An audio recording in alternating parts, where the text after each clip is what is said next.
بسم اللہ الرحمن الرحیم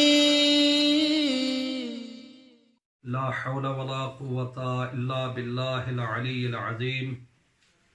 اعوذ باللہ السمیع العلیم من الشیطان الرجیم بسم اللہ الرحمن الرحیم الحمد للہ الذی جعلنا من المتمسکین بولایت علی ابن ابی طالب الصلاة والسلام علی رسولہ الکریم ابی القاسم محمد وعلی آلہ الطیبین الطاہرین المعصومین المنتجبین المنتخبین المظلومین ولعنت اللہ علی اعدائہم اجمعین ملعونین من یوم عداوتہم الی یوم الدین اما بعد فقد قال اللہ تبارک و تعالی فی کتابہ المجید وفرقانہ الحمید وقولہ الحق بسم اللہ الرحمن الرحیم وَإِذْ قَالَ لُقْمَانُ لِابْنِهِ وَهُوَ يَعِظُهُ يَا بُنَيَّ لَا تُشْرِكْ بِاللَّهِ إِنَّ الشِّرْكَ لَظُلْمٌ عَظِيمٌ صدق اللہ العلی العظیم۔ خالق کائنات، خالق لم یزل ولا یزال، جو قادر مطلق ہے، اس کا ارشاد گرامی اس کی لا ریب کتاب کے اندر جس کو تلاوت کرنے کا شرف حاصل کیا ہے، یہ وہ فرمان مقدس ہے جو حضرت لقمان حکیم کی زبان مبارک سے جاری ہوا، اور اللہ کو حضرت لقمان حکیم کا یہ کلام اتنا پسند آیا کہ خالق نے اپنی کتاب کا حصہ بنا دیا۔ حضرت لقمان حکیم، سب سے پہلے عرض کر دوں کہ یہ کون شخصیت ہیں اور ان کا کیا رتبہ و مقام ہے، اور یہ اللہ کے اتنے قریب ہوئے کہ ان کو حکیم کا لقب عطا ہوا۔ کہا جاتا ہے، بعض علماء کہتے ہیں کہ حضرت لقمان حکیم کانا عبدا من عباد اللہ الصالحین،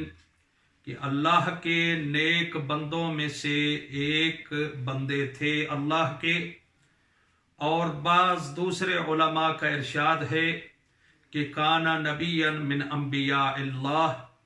کہ اللہ کے انبیاء میں سے ایک اللہ کے نبی تھے جو ہمیشہ تبلیغ کیا کرتے تھے۔ جس آیت مبارکہ کی میں نے تلاوت کی ہے، اس کے اندر حضرت لقمان اپنے بیٹے کو نصیحت فرماتے ہوئے کہہ رہے ہیں، یا بنی لا تشرک باللہ، اے میرے فرزند،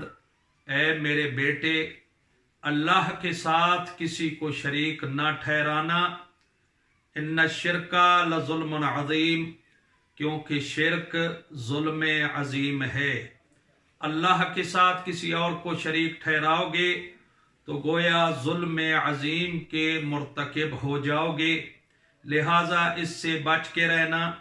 اور میں یہاں عرض کر دوں کہ حضرت لقمان حکیم کتنی حکمت سے بات کرتے ہیں۔ جب بھی اپنے بیٹے کو وصیت کی ہے تو کہا ہے یا بنیا، یہ نہیں فرمایا یا بنی، کیونکہ عربی جاننے والے لوگ جانتے ہیں کہ یا بنیا میں جتنی لطافت اور محبت اور پیار اور عطوفیت پائی جاتی ہے، وہ لفظ یا بنی میں نہیں ہے۔ گویا فرما رہے ہیں، اے میرے پیارے فرزند، اے میرے اچھے فرزند، اللہ کے ساتھ کسی کو شریک نہ ٹھہرانا، نہیں تو ظلم عظیم کے مرتکب کہلاؤ گے۔ اور یہاں میں عرض کرنا چاہوں گا کہ حضرت لقمان حکیم کیسے حکیم انسان تھے کہ ایک دفعہ کا ذکر ہے۔ پہلے عرض کر دوں کہ حضرت لقمان حکیم ظاہری طور پہ قارۂ افریقیہ کے رہنے والے تھے۔ علماء کہتے ہیں کہ جو افریقی ممالک ہیں ان میں سے کسی ایک ملک کے رہنے والے تھے، تو ظاہر ہے ان کا رنگ سفید اور گندمی نہیں تھا، تو ایک دفعہ کا ذکر ہے کہ ایک آدمی آیا، اس نے طعن و تشنیع کرتے ہوئے اور مذاق اڑاتے ہوئے حضرت لقمان کو کہا کہ اے لقمان بشرتک اسود، اے لقمان تیرا رنگ سیاہ ہے۔ اب حکیم لقمان نہ غصے ہوئے، نہ گھبرائے، نہ اس سے لڑائی جھگڑا کیا، بلکہ مسکرا کے فرمانے لگے نعم بشرتی اسود ولکن قلبی ابیض،